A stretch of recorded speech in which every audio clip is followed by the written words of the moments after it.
Assalamu alaykum warahmatullahi wabarakatuh. Rabbi shrih li sadri wa yassir li amri wa hlul uqdatan min lisani yafqahu qawli. I hope you sisters are doing well. Thank you for your support. Today I'll be talking about an incident that happened in Nigeria between a professor and a Niqab wearing sister and some other sisters that wears the khimar. It happened in a university in Nigeria, and I would explain what happened based on the video that I saw and some other commentaries and other videos in Yoruba that I watched about the incident. So with the video that I watched, the professor took out like 3 sisters from a gathering. There were a lot of students in the hall. They said about 700 and something students in that hall, and the professor took out 3 sisters that wears the himar, the free-flowing garment without the niqab, 3 of them. And then the professor called out one other sister, like the 4th sister now, but she was wearing like a white cape type of covering, like the shoulder length type of thing. It was a bit longer, and then the professor said one of the sisters should help one of the 3 sisters wearing the khimar to help her, the other lady wearing the cape, tucked in the white cape. And he said that is how they should dress, basically. So in his own, I don't know, ignorance, I'll say, he was telling them how to dress because he thought that's better than them wearing the long one. Usually these people, they don't really have a genuine reason. They'll just say it's not corporate, dressing, or there's a risk. I don't understand the risk, but that's the way they see it. So, and then the professor told the 3 sisters should go, but he told them that they should dress like this, and then they should go. And then there's another part of the video where I don't want to show the video. I could have like maybe download it and put it there, but I don't want to show the video because it's like they're humiliating my sisters. I don't like that. So I just want to talk about it, and I'll tell you about my own personal experience, and then I'll talk about what I think we should do individually and collectively. And then I just want to talk about it. Sometimes it's good to talk about things, because if you hold things in and you don't talk about it, it can create like a bit of anger and maybe hatred, and you just think like to me personally, if I talk, it makes it lighter in me, and I can just pray to Allah. So anyway, the professor was there, and then the other 2 there was a lady there and a man there, and one of the man was telling the professor that there's another sister down at the bottom of the at the rear end of the hall, basically, and that she wears the niqab, and that she was just pointing out to the professor. The professor then told the guy, there was a guy there, to go and get the sister and the niqab wearing sister, and the professor was just talking bad, was just put the sister on the spotlight, give the sister the microphone, and he said, you have 2 options here. It's either you remove your niqab or you repeat the class. In a very difficult spot, you just put a sister like that, and the other classmates, they were like begging the professor, or they were on their knees begging the professor. I don't know why they're begging him, to be honest, but they were begging him. And one of them just, I think they said she had good intention. She doesn't want the sister to repeat the class or to have an issue with the professor. Helped the sister to take the niqab off. And then after that, the professor denied that. Oh, I wasn't the one that removed the niqab. Really? You removed it with your mouth. You don't have to do things with your hands sometimes to do things. You have to take responsibility. At least if you do something that is bad, stand by it then. That is when I will know you're courageous. If you do something that is bad, stand by it. Okay, I did it. You may go, maybe say astaghfirullah, tawbah, Allah can forgive you, but at least don't be a coward. at least. Anyway, so the professor denied. Oh, because he wasn't the one that physically removed the niqab. He wasn't the one. He committed a lot of atrocities against the sister. And this particular professor is a mental health nurse. You know, he has a PhD. That is his field. And he feel that it's okay to bring someone out in the gathering of a lot of people and humiliate them in that way. And he thinks that that's not mental health issue. That's not going to cause any mental health issue for the sister. Really, like, it's just pathetic, to be honest. It is really, really sad and pathetic.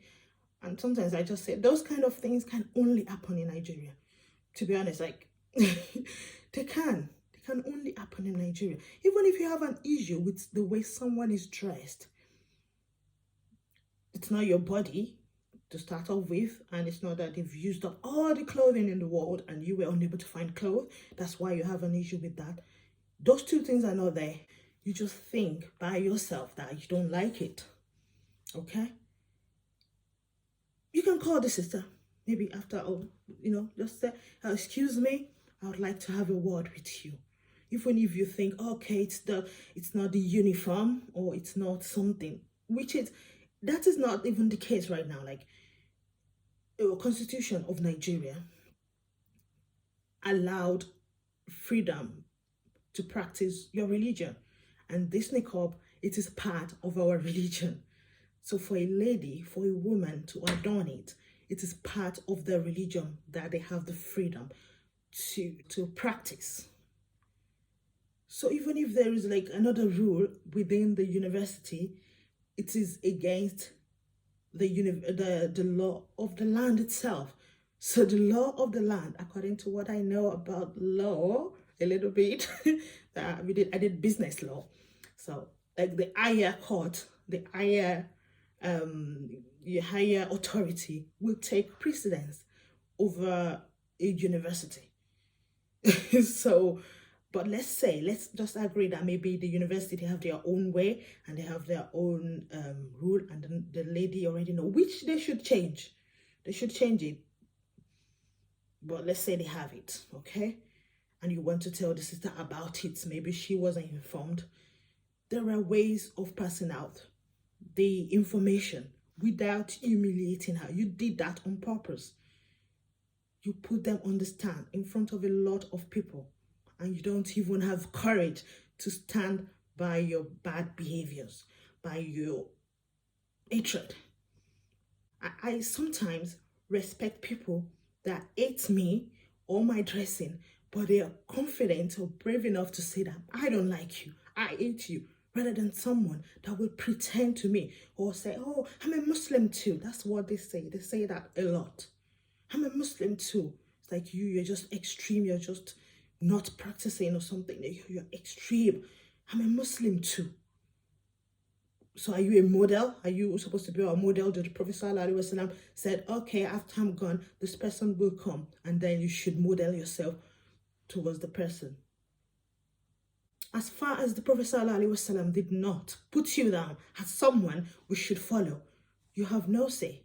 Because usually they don't have any evidence anyway. They're just talking out of their whims or what someone that they counted as their imam told them. Whether the imam is qualified or not, whether the imam have evidence or not, just because they heard it from one imam that niqab is cultural to the Arabs and not to everybody else. They don't have any evidence whatsoever, and they will just claim that they're Muslim too. And for them saying that, they think that justified attacking other Muslims.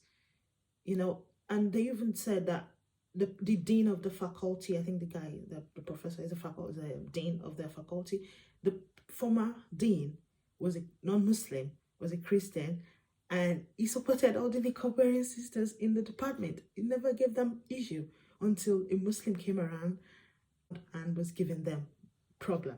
Can you imagine that?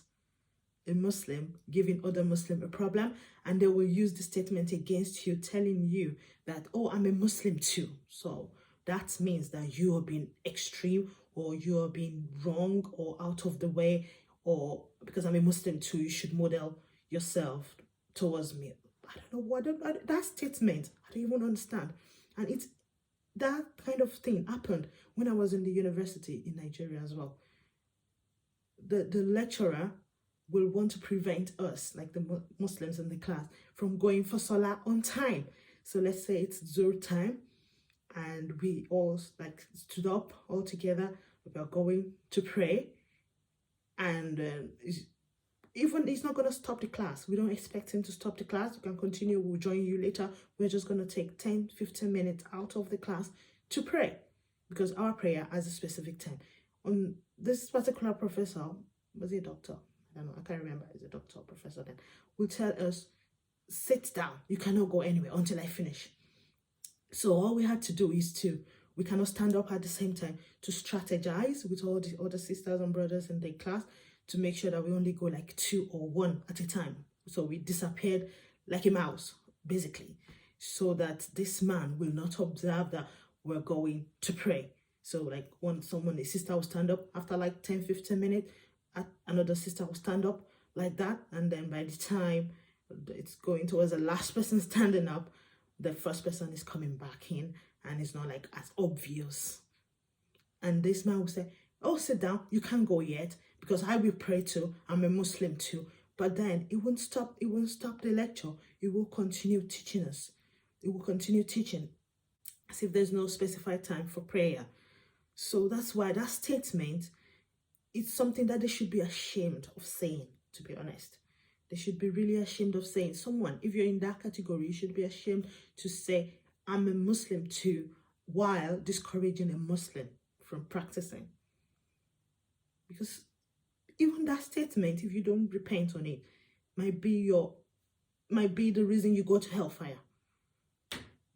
Even if maybe your own scale, you've done everything right, or you've done everything on the scale of good deeds, and you were about to go, it might be because of what you've said with your mouth, discouraging people from practicing. That is what will then puts you back to hellfire, because you will not sit down and mind your own business. Even if you don't do it yourself, does that mean you should discourage others? The whole situation is pathetic. And this particular professor, I heard that he has a reputation of attacking, harassing Muslims, and that previously he slapped a sister for wearing a khimar. Can you even imagine that? Just because you're a professor of a university does not mean that you're like above everybody, and then you can do and undo. And yeah, but I think it's just time that Allah wants to expose him, and we just leave him to Allah to deal with him, unless he repents, unless he changes ways, unless he repents and changes ways. He needs to change. Maybe Allah wants to use this incident to change him as well. Who knows? But he needs to change his ways. Definitely needs to change. And for you to say you ate sunnah, that means you cannot love the Prophet sallallahu alaihi wasallam. Even if you say, oh, I love the Prophet, but I don't like the sunnah. There's no way. They walk hand in hand. You love the Prophet sallallahu alaihi wasallam. You love everything he brings. Everything. You don't pick and choose that, oh, I love this one, I don't love this one. No, it doesn't work like that. So if you claim that you're a Muslim and you love Allah and you love the Prophet sallallahu alaihi wasallam, you have to love everything that the Prophet sallallahu alaihi wasallam brings, because he doesn't bring it from himself, it was from Allah. So loving Sunnah is part of loving the Prophet sallallahu alaihi wasallam. So there's no way you can claim that you love the Prophet but you don't love the Sunnah. It's together. Yeah, if you love the Prophet sallallahu alaihi wasallam, you have to love his ways. So I don't know why they don't get it, that they walk hand in hand. It wasn't like, oh, I love the Prophet, but then I'm going to do everything contrary to what he says. It doesn't make sense. And for the sister, I pray to Allah to strengthen her, to give her comfort, to bless her, to protect her, and to make her career, academics, and the future career easy for her, to make things easy for her, and to strengthen her, to give her the courage to keep going. And I'll just advise you to be firm and to be firm, to have conviction in what you do and be firm with it. And know that you don't obey the creation of Allah if it goes against the Creator. You have to obey Allah. That is it. He created you. And at the end of the day, there's qadar. So if Allah said, if there's destiny, if it's a destiny that you will finish, you will graduate, then you will be. Whatever they do to you, you will graduate. And this is definitely a test from Allah. This is a test. Allah is just testing you. And inshallah, you will scale through the test and you will pass. And Allah will reward you with Al-Jannah Firdaus, inshallah. Yeah, and it's just pathetic. That's the main word I can say about it. That was what I kept saying yesterday. I said, Subhanallah, this is sad, this is pathetic. So my own experience, I've shared some while I was talking about the lecturer that prevents us from praying. And in my NYSC days, after university, there's National Youth Service, and then we had to go for a camp. I hated this period because I was single-handedly brought out of the camp. Thousands of people, just because I wasn't wearing niqab then. It was khimar. Just because I was wearing khimar, what is it called? The camp director, no, camp commandant. There's camp commandant was the one that called me out. Not once, not twice, but the first time he did was like really like I felt ashamed. I felt like the ground should open and swallow me. And it was just like, why are you dressed like this? You have to take it off. There are other sisters, and there were some from the other part of Nigeria, northern part of Nigeria, and they all took it off. Like they tucked it in. Like I think they started wearing smaller ones. So I just looked back and I couldn't see any khimar anymore. I just saw smaller ones. It's either they have that smaller ones underneath or they tuck it in. I can't remember what happened. I just noticed that it wasn't just me. So I was like, oh God, thank God. It wasn't just me wearing the khimar in the camp. But then when the man said, you have to take that off. Come out here, out of a lot of people. And then he said, you have to take that off. That's not, you cannot wear this here. And then I just looked back, just to look at the other sisters. And it's just like smaller ones I saw. I can't remember how they did it. And I said, no way, I can't do that. And he said, okay, I'm going to give you punishment. You go and do frog jump or something. And he said, no, I'm going to punish you. You have to stand there. You have to, and he was talking, and I just felt the embarrassment. And a brother came to me and said, don't bother to come. After the incident, said, don't bother to come to the parade ground. And then just, I'll take the attendance for you. I'll call you when it's time for attendance, and you can come and put it down. And if I can write it for you, I can. But don't just stay in the masjid and just stay there. And I managed to do that for a few days. Then after that, sometimes it has to be compulsory, or they'll even come to the masjid to chase people out. It was really sad. Like I was crying at some point. I just said, so I'm going through all this just because I graduated? Really, that's what Nigeria will use to compensate me for being a good student that graduated. I hated everything about that NYSC, everything about it. And so I kept doing it, and then the man eventually gave up. I was praying so hard, but I said, there's no way I couldn't do that. And I was saying there's no way I could do that. And I was just praying. Eventually the man left me, and that was the camp commandant. Then now left me and to the camp director. The director is a civilian. The commandant is like a military person. And the camp director is a civilian, like the director of the camp. And he approached me as well. He said, oh, Ajia, your hijab is too long. We don't accept this here.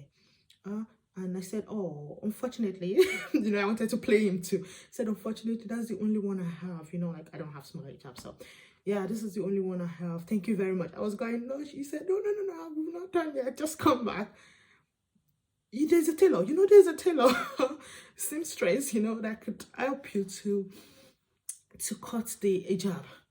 So I said, really? He said, yes, yes. I said, okay, thank you for telling me. I didn't say I'm going to do it, but because I want to be respectful, because the guy is a Yoruba guy, and I think we're speaking in Yoruba as well. So I don't want to say, no, I'm not going to do that. I don't want to come out like I've already made up my mind, even though I have, but then I just don't want to do that. I just was a bit diplomatic. And he just said, oh, if you go there, he was describing the place. I had no idea what he was describing, because I know I'm not going to do that. So I said, okay, thank you for telling me. Then the next day he saw me, he said, Hajia, you have not gone to the tailor. I said, oh, but there's no time to go to the tailor. He said, oh, there's time now, you can go now. I said, okay, I need to go and pray first. And then the third day he saw me again and said, Hajia, I don't think you really want to do this. I said, no, I don't really want to do this. He said, but if you do that, that will make things easy for you. It wasn't very harsh, the man, he was trying to persuade me to, go and shorten it, like he was just trying to persuade me. But I kept playing him till the camp finished. The camp was 3 weeks. It was like hell for me, that 3 weeks. I was praying to Allah so much, but I felt alone. I felt, especially that first week, I felt embarrassed, alone, humiliated, and that was the camp. Then after the camp, they'll post us to like a primary post, or like an office that I worked at. And so after working, every month you have to go to the local council to sign that you've worked for that month. I will have worked, then at the end of the month that we're going to get the signature on the form, there was a lady there in the local council, and she will insist that you're not going to come in to sign. I'll go there very early to make sure like I did it on time, because sometimes you have to go back to your primary place of assignment. And the woman will just insist that I'm not gonna sign for you. Why are you dressed like this? I need to see your chest. I need to see the t-shirt. And like just want really small cape. They don't want you covering up at all. I need to see that you're not even dressed as a copper, like that. Like, I'll just stand, I'll just be looking at the woman. I wouldn't say a word. I wouldn't say yes, ma. I wouldn't say no. I would not go. I would just keep staring at the woman. I don't know, that stares like always work for me. I'll just keep looking at her like this. And then eventually you would say, just come in, let me sign for you. And then he would sign. But I would have been there sometimes 6 hours, 7 hours. Everybody would come and sign. The woman would just keep me there. It would send me out, but I'll be looking through the window. So it wasn't in our office, but I'll keep looking like this. The only way I will leave if I'm going to pray. And then they will say, next month, you must not come like this. You mustn't come like this. If you come like this, I'm not going to sign that you've worked. I have worked, and it's just for her to sign. And I say, I'm not going to sign that you have worked. Can you imagine? So I'll go home. I'll say, thank you. I'll go home. The next month, I'll dress like that. I'll dress like that again. We'll start all over again with the woman. I will have another maybe 6 hours wasted, and the woman will eventually, succumb and sign for me. After talking, she'll talk. I won't say a word. She'll talk bad about me. She'll say everything.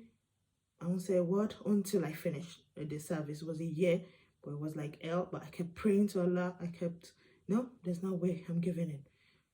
Like, I don't know. I don't think the woman has enough power to actually maybe disqualify me from getting the certificate. Otherwise, maybe she would have done that. But the fact that I did not even say a word, so she can't even say maybe I was rude to her, or maybe I said something. She can't say that. I'll just go. I know what I'm going to do, but that's tears really work for me. Yeah, eventually Allah made it easy, actually. So all I had to do is just keep praying to Allah, and I believe in Qadar a lot. Like, if Allah has destined that I'm going to have this, then I will have it. So yeah, it's really not about me, to be honest. I just want to use the opportunity to say that it does happen quite a lot in Nigeria, and we should try as much as possible when it happens to a sister. Even if you're not as courageous, you need to act courageous in that way. But you don't have to be rude, even if they're being rude to you.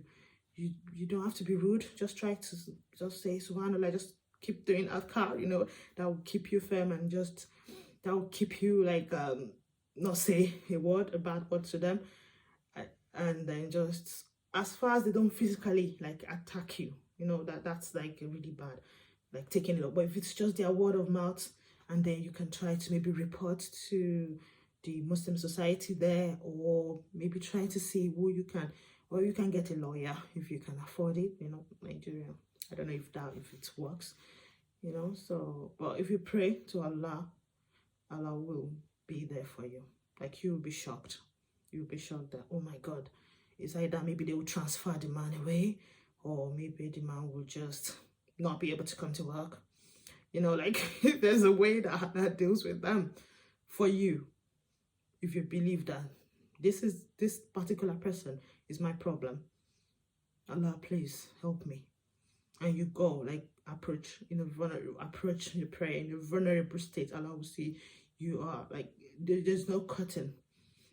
The prayer of the oppressed goes straight to Allah, and you pray to Allah, and we hope for a change. We can only hope for a change. A lot of things that needs to change in Nigeria, but yeah, we need to like handle it individually and collectively as well. The problem we have with the collective thing is, even the Muslim community that you will want to maybe approach and tell them about the problem you're facing, they already say niqab is not part of it. It's cultural. So who will you call?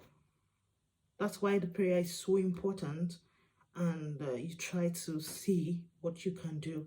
In maybe people that you know that they support it and they're in higher places, you can try to approach them. And if you have money, you can try legal battle. And yeah, that's what I can say. And if you cannot like do the legal battle yourself, then you could try to involve like a society or association that you know, the Al Sunnah association, that you know that they know the importance of the niqab and the khimar, and they will be able to support you, you know, in that sense.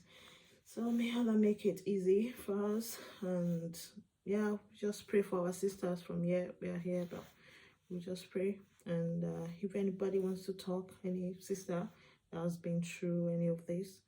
And another thing I'll say, if you can talk, you need to talk it out sometimes. You need to talk to maybe a professional psychologist as well, because of mental health. Yeah, that's just what I want to say, that we should just be our sisters' keepers, and we should encourage our sisters. Even when I was wearing niqab, I always love and support sisters that wear niqab, because I know they're doing something really you know, greater than what I was doing. But I always support them. I always love them. I know they're doing it for Allah's sake. I always respect them, you know. And so I don't understand why, just because you're not doing something, they're trying to prevent you. Anyway, I don't want to keep rambling, you know. So, but yeah, may Allah make it easy for us. And I'll see you on the next video, inshallah. Assalamu alaikum.